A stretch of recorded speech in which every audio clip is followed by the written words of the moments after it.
Hello guys, আসসালামু আলাইকুম। সবাই কেমন আছেন? আশা করি সবাই অনেক ভালো আছেন। আলহামদুলিল্লাহ ভালো আছি। এখানে মাংস রান্না করব, তাই আজকে মাটির চুলা কেটে মাংস রান্না করতেছি। দিয়ে মাংসটাকে দেখুন মশলা দিয়ে কষিয়ে বসাই দিয়েছি। জ্ঞানী হও, তবে অহংকারী হও না। ইবাদত করো, লোক দেখানো ইবাদত করো না। আমি বললাম, আমার জীবনের কষ্টের কোনো শেষ নেই।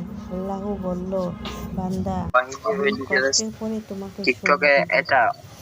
শুধু টাকা পয়সা থাকলেই মানুষ ভালো থাকা যায় না। আর ভালো থাকতে হলে আল্লাহর রহমতের প্রয়োজন।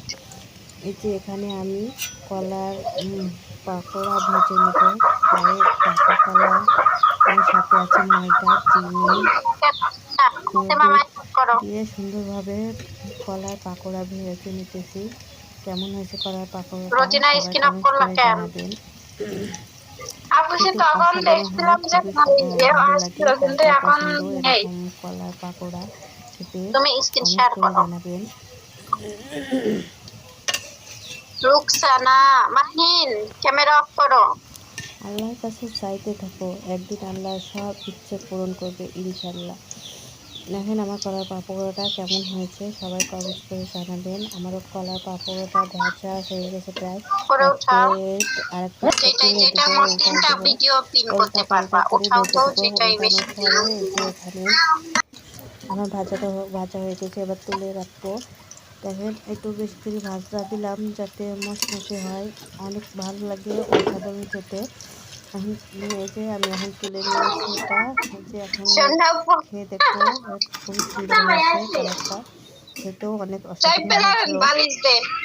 এখানে আমার মেয়েকে কিছু চিপস দেখেন, যখনই ভালো কিছু করতে চাই, মনোযোগ দিয়ে কিছু করতে চাইলেই এমনই হয়। দেখেন চিপসগুলো পুড়ে একদম খেতে একদম চিন্তা লাগছিল।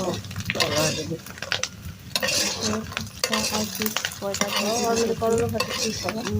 বাচ্চারা কান্না করলে বা এইভাবে তৈরি করে দিলেই ভালো হয়। দিয়ে আমি কয়টা চিপস আর কয়টা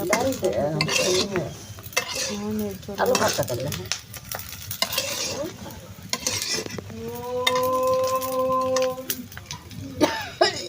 কেমন হয়েছে চিপসটা ভাজা সবাই কমেন্ট করে জানাবেন। ভালো থাকবেন, সুস্থ থাকবেন। আমি এখানে